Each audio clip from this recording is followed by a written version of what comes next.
Welcome back to Game Gentleman News, where we scour the gaming world to bring you the top stories each and every week. Before we get started, if you're new to our channel, hit that subscribe button to keep up to date with all of our content. Here are the stories that you need to know from May 11th to May 17th, 2020. Number 5. Tony Hawk's Pro Skater is getting a full 4K remaster running at 60 frames per second, courtesy of Vicarious Visions, the studio behind the Crash Bandicoot Insane trilogy. Vicarious Visions actually has some pedigree in the Tony Hawk's franchise, having previously developed portable versions of the games in the past. The title will include both first and second games in the series, and will include the full lineup of original professional skateboarders, including the man himself, Tony Hawk, Bob Burnquist, Andrew Reynolds, and everyone's favourite Rodney Mullen, as well as the full lineup of levels including the warehouse, the school, downtown, and downhill jam. The soundtrack will be bringing back most of the original late 90s and early 2000s iconic punk tracks with the likes of Millencolin, Bad Religion, Dead Kennedys, and Powerman 500. Career modes will be kept separate across the individual titles, however skills earned by players will carry across both games. Tony Hawk's Pro Skater 1 and 2 will be released September 7th, and you can guarantee that Game Gentleman will be calling up his old skateboarding buddies for a few rounds of horse. Number 4. The PlayStation Store in China has been taken down with no indication of a return date due to security updates, according to the company's official Weibo account. Industry analyst Daniel Ahmed translated and broke the news, following up with a tweet stating that an Xbox fan had allegedly reported backdoor exploits across the platform. As of recording, Sony has declined to comment on the matter.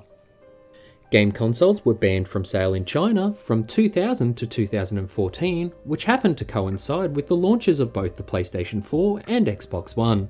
Even the Nintendo Switch is available in the country through a partnership with Chinese company Tencent, although the availability of games on all platforms is heavily moderated, with local and international publishers required to obtain a license to distribute the game in the country.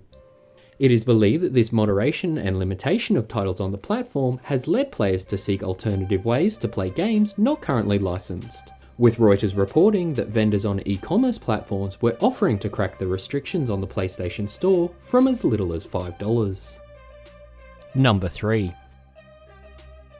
Following reports back in February that the studio was going to be redesigning Anthem from the ground up, BioWare Studio Director Christian Daly has provided the first update in the developer's progress, stating that the team is in an incubation stage of development. Daly explains that incubation essentially means we are going back and experimenting/prototyping to improve on the areas where we believe we fell short, and to leverage everything that you love currently about Anthem. While Daly indicates that they want to be open and honest with the community and to set expectations with where the project is going, he also tempered those expectations by saying, "The reality is, you will see things that look awesome but end up on the cutting room floor, or things that you might think suck that you feel that we are spending too much time on, but in the spirit of experimentation, this is all okay. We really want to provide you all the transparency we can because of your passion and interest in Anthem. But with that comes seeing how the sausage is made, which is not always pretty, by the way." Throughout the blog, Daly notes that the project team was about 30 people, and while it would be a long road ahead, a smaller team would afford them more agility than they would have had otherwise. Daly also stated that the team would be regularly communicating with the community and providing progress updates on the project. Number 2. The rumours of Sony hosting something in May have come true, but not necessarily in the way that fans expected. Although Sony managed to set expectations this time around by announcing earlier in the week that we would be getting a state of play dedicated to Ghost of Tsushima. The first thing we want to acknowledge in this story is the pronunciation of the title, which we have been pronouncing Tsushima as it was how we most often heard it being pronounced in gaming media. However, we hear the name pronounced by Jason Cannell of Sucker Punch Studios in the intro to the video that sets the record straight. The nearly 20-minute video showcases an in-depth look at gameplay, starting with navigation and the in-game map systems, resource collection, and the narrative way that the game will guide you through the world, including animals helping the player to uncover secrets. We then move on to combat styles, showing off both the samurai and the ghost way to approach an enemy base.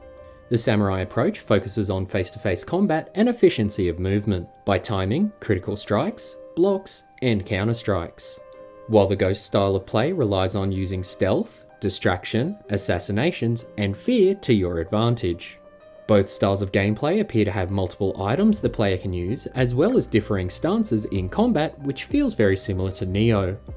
Players can navigate the terrain by horseback or on foot by climbing over obstacles, scaling roofs, and using a grappling hook to cross large gaps.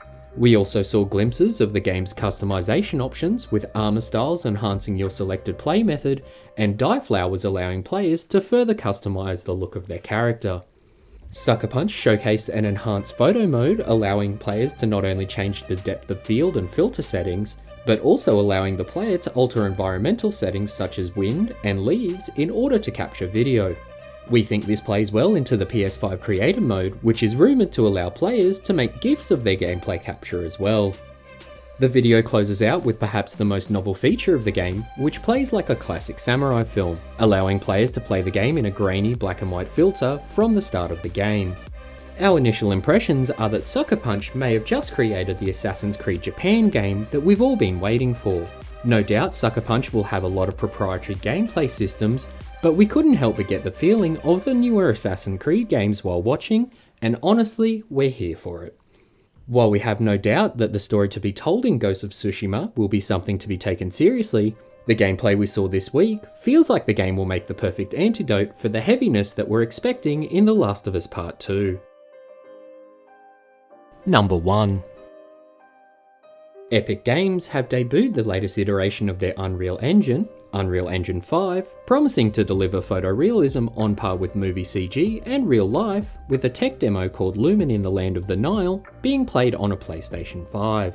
The demo showcased two core technologies available in the engine called Nanite and Lumen. Nanite uses virtualized micropolygon geometry, allowing film quality source art to be imported directly into the engine and used to create as much geometric detail as the eye can see. In the demo itself, we see source material from Quixel Megascans boasting hundreds of millions of polygons worth of detail. The second major technology, Lumen, is a dynamic global illumination solution that immediately reacts to scene and light changes. This technology will allow designers to create dynamic lighting scenes, such as the changing angle of the sun or a hole being blasted in the ceiling, without the need to wait for lightmap bakes to finish and to author lightmap UVs. In addition to these two core technologies, the demo showcases additional physics and destruction elements, and audio technologies in convolution reverb and ambisonics rendering. There is a point in the demo where the character squeezes through a narrow passageway, which is a common trick used by developers on current hardware to hide a loading screen. However, Unreal have responded to comments on this matter, with Special Projects technical director Jeff Farris stating on Twitter, "The squeeze served several purposes for us: close-in detail, animation, audio, demo flow, but we did have a tiny worry that folks would think it was necessary to hide loading. It wasn't." Unreal Engine 5 will become available to developers in preview from early 2021, with the full release coming later in the year. Epic's own Battle Royale Fortnite is expected to be transitioned to the engine midway through 2021. And now you're all caught up. Has the Unreal demo convinced you of what the next generation of consoles will be capable of? Tell us your thoughts in the comments below. Again, if you like this video, please take a second to hit that like button, subscribe to the channel, and share with a friend.